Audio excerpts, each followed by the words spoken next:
Hi, gang, it's Hexy. So instead of shooting a video every 3 game turns, I decided to blow all the way through the end of this game because it plays pretty quick.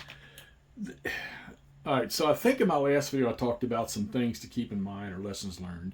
Well, here's another big one.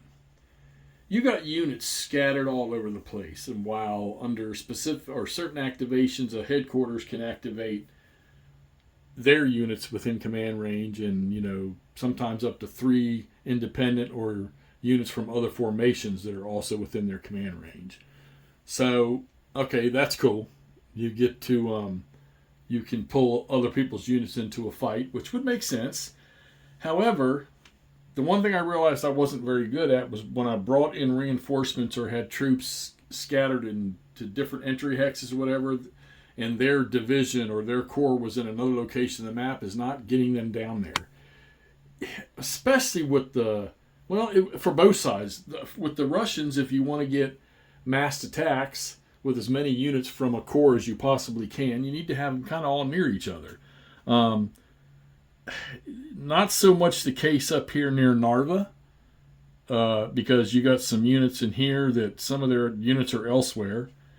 And you can see I got multiple large formations that I never got into the battle because I was trying to, using the activation chits for the armies, I was trying to keep up the fight as best I could. This game's well thought out, and it's very deceiving just to jump right into combat, because a lot of games you'll play, you think, 2-1, 3-1, let's go get it. Yeah, well, you kind of do here, except for the Russians lose a column. The combat chart is a little different. The top line for the combat results odds is for the Germans, and then the second line is for the Russians, and the 2-1 for a German is a 3-1 for the Russian. So the Russians get they get a little less effectiveness on combat. So I think one of the things you got to do is you got to think about these commands, getting these divisional units together, getting these core units together, and trying to keep them together. 30th Guard stayed together most of the time. Matter of fact, this one unit jumped out and grabbed 1 hex of the roll bond. So, hey, there was victory points for that. But with the massive Soviets that I saw on the map or coming on, I would have thought, man, they should have just blown this wide open. They got across the Narva in 1, 2, 3, 4, 5, 6, 7, 8 places, 9, 10, 11 places. But the only major progression they made was in here, and they still couldn't get up here and cut off this. Kept just enough Germans in the way to keep them from doing that. And if you get German units in a swamp hex, they're doubled. If you get them in a woods hex, the column shift's going to go 1 to the left. If you get behind one of these little rivers, the attackers are halved. Their strength is halved. Or on a hill, I don't think I've had any fights on a hill. The defenders doubled. Villages, the first retreat is going to be canceled. The prepared defenses, the first retreat, the first casualty or strength point loss is going to be canceled. So I really tried here. You got the chart over here on the map, and we were able to push the Nederland down to 2 and the Nordland down to 3, but there was no way we were going to break that up. So I thought maybe with the guards, once I broke out of this temporary road, which now that I think about it, they probably would have been out of supply. Doesn't matter. But I thought I could move in on the back of Narva, and almost got there, except for this guy was pinned on the last turn. So he didn't quite make it there. Great little setup of a game, man. Air power, simple. Movement, simple. I think the biggest trick of this is, I'm not even going to say supply was hard, but the biggest trick to this is your activations, which really puts the brain to work in this game here. So I don't even know whether I did it better as the Germans and I just did it bad as the Russians. I'm just not sure, because you're limited to what you can do with each chit draw. So, and you cannot do back-to-backs.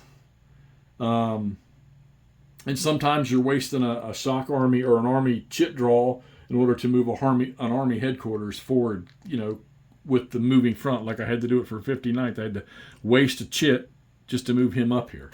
And the Russians, for the most part, get a minimum of 3 and a maximum of 6 as the game goes on for activations.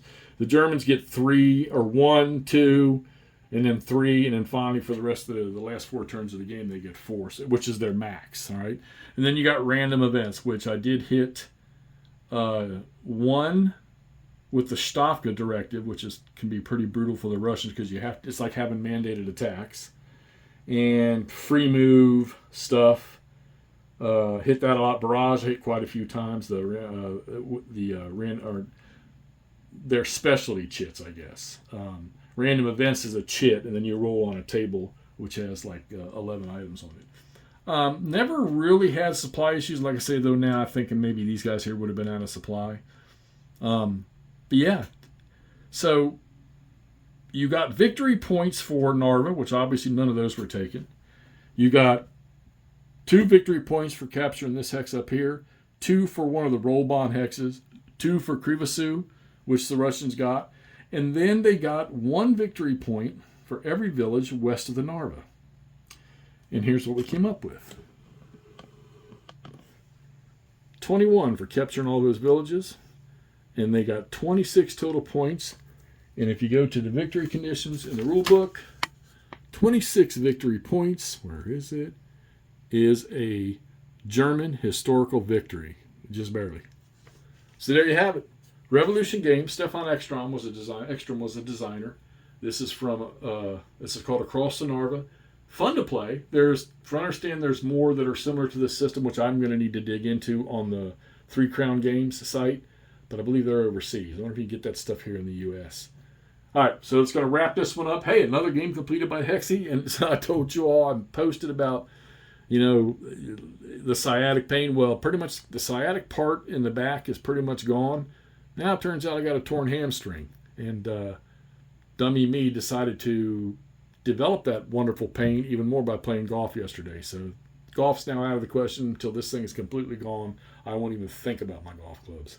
All right, let's get this thing posted. And let's move on to the next thing. I haven't decided yet what I'm playing. I'm debating whether it's Jaws of Victory or one of these small off the cuff games that I've got from some companies that don't exist anymore. All right, talk to y'all shortly.